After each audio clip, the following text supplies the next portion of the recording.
அஸ்ட்ரோசைன் channel வாயிலாக உலகெங்கும் வாழ்ந்து கொண்டிருக்கும் சகோதர சகோதரிகளுக்கு அன்பார்ந்த வணக்கங்கள் மற்றும் வாழ்த்துக்கள். இன்றைய பதிவு ஆகஸ்ட் மாத ராசி பலன்கள். முதலில் இந்த ஆகஸ்ட் மாதத்தினுடைய கிரக நிலைகளை பார்க்கலாம். அதன்படி பார்க்கும் பொழுது மிதுனமனையில் குரு பகவான் வீட்டிருக்க, சுக்கிர பகவான் மிதுனமனையில் இருக்கக்கூடிய சுக்கிர பகவான் இந்த ஆகஸ்ட் மாதம் கரெக்டாக 21/8/2025 அன்று கடகமனைக்கு பெயர்ச்சியாகிறார். புதன் பகவான் வக்ரமாக கடகமனையில் வீட்டிருக்கார் அல்லவா. எப்போ புதன் வக்ர நிவர்த்தி அடைகிறது அப்படின்னா ஆகஸ்ட் மாதம் 11ஆம் தேதி. அதே போல புதன் பகவானுடைய பெயர்ச்சியானது, அதாவது கடகத்திலிருந்து சிம்ம மனைக்கு பெயர்ச்சியாகிறது 30/8/2025. சூரிய பகவான் இந்த கடகத்திலிருந்து சிம்மத்துக்கு பயிற்சியாகிறார் ஆகஸ்ட் மாதம் 17ஆம் தேதி. செவ்வாய் பகவான் கன்னிமனையில் வீட்டிருக்க, கேது பகவான் சிம்மத்தில் இருக்க, ராகு பகவான் கும்பமனையில் வீட்டிருக்க, சனி பகவான் வக்ரம் பெற்று மீனமனையில் அமர்ந்திருக்கார். ஸோ இதுதான் இந்த ஆகஸ்ட் மாதத்தினுடைய கிரகமைப்பு.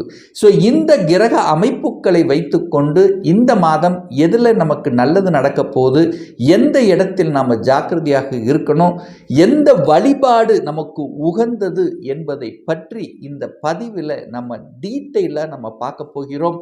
அதற்கு முன்னால் நம்மளுடைய சேனலை நீங்கள் முதல் தடவையாக பார்ப்பவர்கள் என்றால் மறக்காம சப்ஸ்கிரைப் பண்ணிக்கிங்க. மகர ராசி அன்பர்களே, இந்த ஆகஸ்ட் மாதம் என்ன பலன் எப்படின்னு பார்க்கும் பொழுது, உங்கள் ராசிநாதனான சனி பகவான் 3ஆம் இடத்துல போய் அமர்ந்து வக்ரம் பெற்று இருக்கிறது ஒரு நல்ல அமைப்பு. அப்போ ராசிநாதன் 3ஆம் இடத்துல இருக்கார், அதாவது முயற்சி ஸ்தானத்தில் இருக்கு. அப்போ நீங்கள் போய் முயற்சி ஸ்தானத்தில் இருக்கிறீங்கன்னு அர்த்தம். அப்போது முயற்சிகள் தடைப்பட்டு கொண்டிருந்த விஷயங்கள் இப்போ வேகம் எடுக்கும். ஏன்னா இப்போ வக்ர நிலையில் இருக்கார். அப்போ வக்ரம் அப்படின்னா தன்னுடைய இயல்புக்கு மாறிய தன்மை. இதுவரைக்கும் நீங்கள் முயற்சி எடுத்து செயல்படுத்த முடியல அப்படின்னு இருக்கக்கூடிய மகரத்துக்கு இந்த மாதம் உங்கள் முயற்சிகள் பலிதமாகும். என்ன முயற்சிகள், எந்த முயற்சியாக இருந்தாலும் கடந்த சில மாதங்களாக எடுத்து செய்ய முடியல, அதில் ஏதாவது ஒரு தொந்தரவு கொடுத்து கொண்டு இருந்தது அப்படின்னு நினச்சிட்டு இருப்பீங்க பாருங்க. அதில் இந்த மாதம் நீங்கள் எடுத்துனீங்கன்னா வச்சிங்களேன், ஜெயிக்க போகிறீங்க, வெற்றி அடைய போகிறீங்க அப்படின்னு அர்த்தம். அதே சமயத்தில் பார்த்தீங்கன்னா கடந்த சில வருடங்களாகவே பார்த்தீங்கன்னா மனதில் ஏதாவது ஒரு பயம் கலந்த உணர்வு இருந்துகிட்டே இருக்கும். ஒரு நெகட்டிவ் எண்ணங்கள் உங்கள் மனதில் செயல்படுத்தி கொண்டே இருந்ததுன்னு சொல்லுவேன். ஸோ அதெல்லாமே விலகிவிட்டது. இனி நீங்கள் பயப்படுவதற்கு ஒன்றும் இல்லை. யாருக்கு? இந்த மகரத்துக்கு. இந்த மகரம் இதுவரைக்கும் 7.5 சனி முடிஞ்சிருச்சு, ஆனால் இன்னுமே நம்ம இன்னும் மேலே வர முடியல, இன்னும் ஏதோ ஒரு மாதிரியான அழுத்தம் இருக்கக்கூடியவர்களுக்கெல்லாம் விடை கொடுக்கக்கூடிய மாதமாக இந்த ஆகஸ்ட் மாதம் இருக்கும். அதை என்ன சொல்ல வரேன்னா, சுறுசுறுப்பு அடைவீர்கள், தன்னம்பிக்கை பெறும். தன்னம்பிக்கை, அந்த தன்னம்பிக்கை காரக கிரகம் சூரியன் உங்கள் ராசியை பார்க்குது. அப்போ தன்னம்பிக்கை எழும், சாதிக்கலாம் என்கின்ற உத்வேகம் எழும். ஸோ அந்த மாதமாக இந்த ஆகஸ்ட் மாதம் அமையப்பெறும் மகர ராசி அன்பர்களுக்கு. இந்த மகர ராசி அன்பர்களுக்கு யோகத்தை தரக்கூடியவன் சுக்கிர பகவான். ஒரு 5ஆம் அதிபதி, பூர்வ புண்ணிய ஸ்தானத்தின் அதிபதி, பஞ்சமஸ்தானத்தின் அதிபதி, தொழில் ஸ்தானத்தின் அதிபதி தான் சுக்கிரன். யோகத்தை தரக்கூடியவன். இப்போ 6ஆம் இடத்துல உட்கார்ந்துருக்கு. அப்போது தொழிலுக்காக கடன் வாங்கக்கூடிய தன்மை, குழந்தைகளினுடைய படிப்புக்காக கடன் வாங்கக்கூடிய தன்மை, கடனால் அனுகூலம் ஆதாயம் பெறக்கூடிய தன்மை, அந்த கடன் என்பது சுப கடன்களாக நீங்கள் கன்வெர்ட் பண்ணிக்கலாம். ஏன்னா குருவும் 6ஆம் இடத்துல தான் உட்கார்ந்துருக்கார். அப்போ 6ஆம் இடத்தில் குரு இருக்கும்போது அந்த கடனை உற்பத்தி பண்ணுன்னு அர்த்தம், கடனை பெருக்குன்னு அர்த்தம். அப்போ சுப கடன்களாக கன்வெர்ட் பண்ணிக்கிறது. எதற்காக? ஒரு வேலைக்காக, வேலை சார்ந்த விஷயங்களில் நற்பலனை அடைவதற்காக, தொழிலை தொடங்குவதற்காக, தொழிலை அபிவிருத்தி செய்வதற்காக, குழந்தையினுடைய படிப்பு செலவுக்காக, திருமண செலவுக்காக, வீடு கட்டுவதற்கு, இடத்தை வாங்கி போடுறது. ஸோ இந்த மாதிரி சுப கடன்களாக நீங்கள் கன்வெர்ட் பண்ணிக்கிறது உத்தமம். கடன் கிடைக்கும். கேட்ட இடத்தில் இந்த மகர ராசி என்பவர்களுக்கு கடன் கிடைக்கும். கடன் என்பது ஏதாவது ரூபத்தில் கிடைக்கும். ஆனால் கடன் தன்னுடைய அதாவது கெப்பாசிட்டிக்கு மேலே போகக்கூடாதுங்கிறத ஞாபகத்தில் வைத்து கொள்ளுங்கள். ஸோ குரு இருக்கிற வரைக்கும் அங்கே சுப கடனாக நீங்கள் மாற்றிக்கொள்ளலாம். உங்களுக்காகவோ அல்லது உங்கள் குழந்தைகளுக்காகவோ உங்கள் உறவுகளுக்காகவோ சில கடன்களை வாங்கக்கூடிய அமைப்புகளை உருவாக்கும். இந்த சுக்கிரனுடைய பெயர்ச்சி இந்த ஆகஸ்ட் மாதம் நடக்க இருக்கிறது. அதாவது 21/8. ஸோ அது கடகத்தில் அமரப்போகிறது, 7ஆம் இடத்துக்கு அமரப்போகுது. ஸோ அந்த காலகட்டத்தில் திருமண வாய்ப்புகளை நிச்சயமாக ஏற்படுத்தும். ஏன்னா 5க்குரியவன் 7ஆம் இடத்தில் வருது. அப்போ காதலில் இருக்கக்கூடிய இந்த மகர ராசி அன்பர்களுக்கு காதல் திருமணம் செய்யலாம் என்கின்ற எண்ண ஓட்டங்களை கொடுக்கக்கூடிய அமைப்பும், ஒரு சாராருக்கு பார்த்தீங்கன்னா சுக்கிரன் போய் லக்னத்தை மறுபடியும் பார்க்குறாரா, அப்போ திருமண வாய்ப்புகள் கைகூடும். ஸோ இதுவரைக்கும் திருமணம் நடக்கலை, திருமண வரம் பார்த்துட்டு இருக்கோம், அது செட் ஆக மாட்டேங்குதுன்னா இந்த ஆகஸ்ட் மாதம் 21க்கு அப்புறம் டக்குன்னு நடக்கும். எந்த ஒரு தொய்வு இல்லாமல், எந்த ஒரு டிலே இல்லாமல், எந்த ஒரு தடங்கள் இல்லாமல் நடக்கக்கூடிய அமைப்புகள்ங்கிறது பிரகாசமாக இருக்கிறது இந்த மகர ராசி அன்பர்களுக்கு. ஒரே ஒரு விஷயம் என்னன்னா, அதே 17ஆம் தேதி அந்த சூரிய பகவான் 8ஆம் இடத்தில் அமர்கிறார், அட்டமஸ்தானத்தில் அமருது. அப்போ அரசு விஷயத்தில் இருக்கின்றவர்கள், அரசு சார்ந்த வேலையில் இருக்கின்றவர்களுக்கெல்லாம் கொஞ்சம் அலைச்சல் திருச்சல், டென்ஷன், ப்ரெஷருங்கிறது நிச்சயமாக இருக்கும். ஏன்னா 8க்குரியவன் 8ஆம் இடத்திலேயே ஆட்சி பலத்தோட வலிமையாக இருக்கார். அப்போ ப்ரெஷரை கொடுக்கும், ஒரு வலியை கொடுக்கும். 1 மணி நேரம் செய்ய வேண்டிய வேலை 2 மணி நேரம் செய்ய வேண்டிய அமைப்பு இருக்கும். அரசு சம்பந்தப்பட்ட அரசு விரோத நடவடிக்கைகளுக்கு கண்டிப்பாக மகர ராசி என்பர்கள் போகக்கூடாது. அதே சமயம் சூரியனுங்கிறது அப்பாவை குறிக்கக்கூடிய, தகப்பனை குறிக்கக்கூடிய. அப்போ மகர ராசி என்பர்கள் அப்பாவை நன்றாக கவனித்து கொள்ள வேண்டும். அவருக்கு சின்ன சின்ன தொந்தரவு வருவதற்கான வாய்ப்புகள் தென்படுகிறது. அவர்களோட சண்டை சச்சரவுக்கு போகக்கூடாது அப்படிங்கிறதையும் ஞாபகத்தில் வைத்து கொள்ளுங்கள் இந்த மகர ராசி என்பர்கள். ஏன்னா கேதுவோடு சேர்ந்திருக்கு. ஆனால் சிலருக்கு பார்த்தீங்கன்னா 8க்குரியவன் வலுப்பெற்றிருக்கார்லவா, ஆட்சியோடு இருக்கார்லவா, திடீர்னு அரசு வேலை கிடைக்கும், அரசு ப்ரமோஷன் கிடைக்கும், எதிர்பாராத விதத்தில் சில நன்மைகள் நடக்கக்கூடிய அமைப்பும் உண்டு. ஏன்னா 8ங்கிறது வலிவேதனை கொடுத்தாலும் திடீர் அதிர்ஷ்ட வாய்ப்புகளை கொடுக்கக்கூடிய அமைப்பு இருக்குது. அப்போ அரசு வேலை கிடைக்கக்கூடிய அமைப்பு இருக்கும். ஒரு சிலருக்கு டிரான்ஸ்ஃபர் நடந்துடும், ஸ்டேட் டு சென்ட்ரல், அது டிஸ்ட்ரிக்ட் டு டிஸ்ட்ரிக்ட் மாறுதல். ஸோ இந்த மாதிரி ஏதாவது ஒன்று எதிர்பாராத விதத்தில் நடக்கக்கூடிய வாய்ப்புகள், சந்தர்ப்பங்களும் உண்டு இந்த மகர ராசி அன்பர்களுக்கு.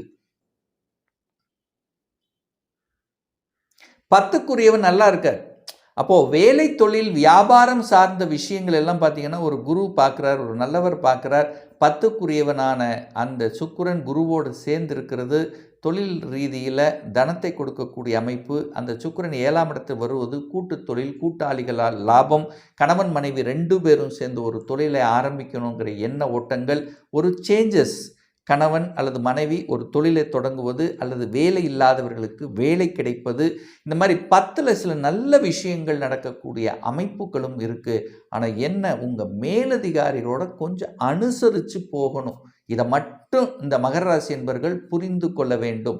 உங்கள் மேலதிகாரிகளுடன் பகைத்து கொள்ளக்கூடாது என்பதை ஆழமாக மனதில் பதிய வைத்துக் கொள்ளுங்கள் இந்த மகர ராசி அன்பர்கள்.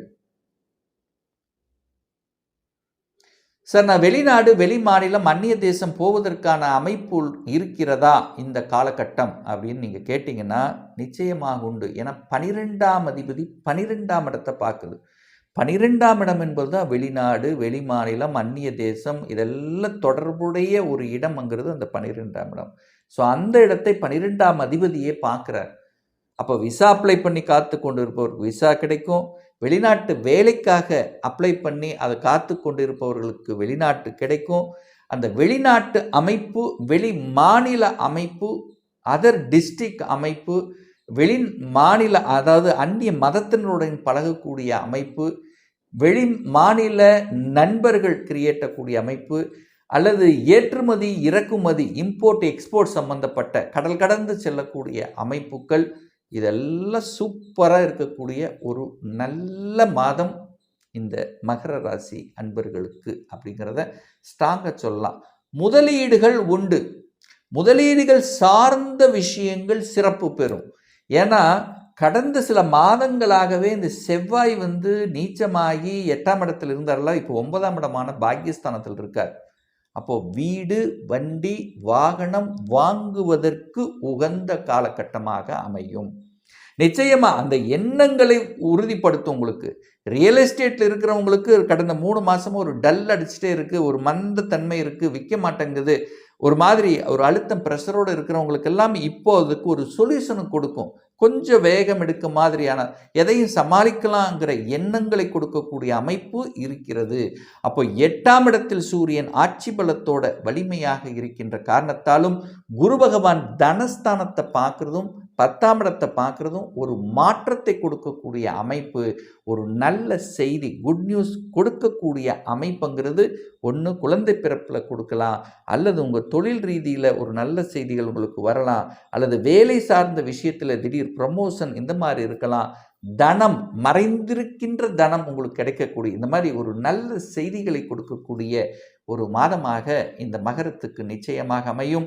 ஒரு நல்ல தெய்வ வழிபாடு அப்படின்னு எடுத்துக்கொண்டால் 17ஆம் தேதி ஆகஸ்ட் மாதம் 17ஆம் தேதி சண்டே அன்னைக்கு பார்த்தீங்கன்னா சனி பகவானுடைய ஜெயந்தி, அதாவது உங்கள் ராசிநாதனுடைய பிறந்த நாள் வருது. ஸோ யாருக்கெல்லாம் மனக்குழப்பம், மனம் சார்ந்த விஷயங்கள், தான் நினைச்சது செயல்படுத்த முடியல, தனக்கு ஒரு அங்கீகாரம் கிடைக்கலை என்று நினைத்து கொண்டிருக்கின்றவர்கள் அன்றைய தினம் நவ கிரகத்தில் இருக்கக்கூடிய சனி பகவானை சென்று வழிபடுவது நல்லது. அதே போல ஆவணி மாதம் 9ஆம் தேதி, அதாவது 25/8/2025 அன்று திங்கட்கிழமை அன்று செவ்வாய் பகவானுடைய பிறந்த நாள் ஜெயந்தி வருகிறது.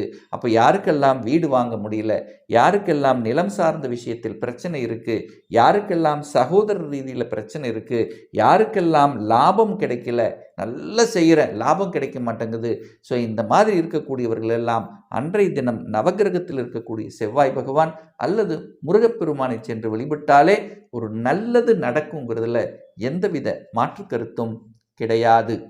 இப்போ நான் சொன்னது கோச்சார ரீதியாக இந்த ஆகஸ்ட் மாதத்துக்குரிய ஒரு பொதுவான பலன்கள். ஒரு ராசியில் பார்த்தீங்கன்னா கோடிக்கணக்கான பேர் இருப்பீங்க, எல்லாத்துக்கும் ஒரே பலன்னா நிச்சயமாக இல்லை. ஒவ்வொருத்தரும் டிஃப்ரெண்ட், ஒவ்வொருத்தருடைய ஜாதக அமைப்புகள் தசா புத்தியும் வேறுபடும், அதற்கு தகுந்த மாதிரி பலன்களும் வேறுபடும். இந்த கோச்சார பலனை கண்டினியூஸாக ஒரு 3 மாதத்துக்கு பாருங்கள். சரியாக பொருந்தி வரல அப்படின்னு வச்சுக்கோங்களேன், உங்களுடைய தசாநாதன் புத்திநாதன் பாவகிரகங்களின் தொடர்பு அல்லது 6, 8, 12 அதிபதிகளுடைய தொடர்பில் நிச்சயமாக இருக்கும். ஒரு துல்லிய பலன் வேணும். 2025 சொந்த தொழில் செய்வதற்கு விருப்பப்படுகிற அதற்கான கொடுப்பினை இருக்கிறதா இல்லையா? திருமணம் தடைப்பட்டு கொண்டே இருக்கிறது, எப்போதான் நமக்கு திருமணம் நடக்கும்? எந்த கோர்ஸ் எடுத்து படித்தா என்னுடைய ஃப்யூச்சர் நன்றாக இருக்கும்? எப்போ எனக்கு இடமாற்றம், எப்போ எனக்கு ப்ரமோஷன், எப்போ குழந்தை பாக்கியம் கிடைக்கும்? இது போன்ற கேள்விகளுக்கு துல்லியமான பதிலை நம்மால் கூற முடியும். ஒரு பர்சனல் கன்சல்டேஷன் எடுத்துக்கணும், ஒரு சுய ஜாதகம் பார்க்கணும் என்று விருப்பமுடைய அன்பர்கள் டிஸ்பிளே தெரியக்கூடிய நம்பருக்கு வாட்ஸ்அப் மூலியமாகவோ ஃபோன் கால் மூலியமாகவோ தொடர்பு கொண்டு நேரடியாகவோ அல்லது ஆன்லைன் மூலமாகவோ அப்பாயின்மெண்ட் எடுத்துக்கலாம். நம்முடைய அலுவலகம் கோயம்புத்தூரில் அமைந்துள்ளது. அதாவது கோயம்புத்தூரிலிருந்து மேட்டுப்பாளையம் செல்லும் வழியில் வெள்ளக்கிணறு பிரிவு அருகில் அன்னபூர்ணா ஹோட்டலுக்கு பக்கத்தில் அமைந்திருக்கு. பிரியர் அப்பாயின்மெண்ட் வாங்கிட்டு நேரடியாக கன்சல்டேஷன் எடுத்துக்கலாம். நிச்சயமாக இந்த பதிவு ஏதாவது ஒரு ரூபத்தில் யூஸ்ஃபுல்லாக இருக்குங்கிறதுல எந்தவித மாற்று கருத்தும் கிடையாது. இந்த ராசி நட்சத்திர நேயர்கள் அனைவரும் வாழ்க வளர்க வளம் பெறுக என்று எனது வாழ்த்தினை தெரிவித்துக் கொண்டு விடைபெறுகிறேன். நன்றி, வணக்கம், வாழ்த்துக்கள்.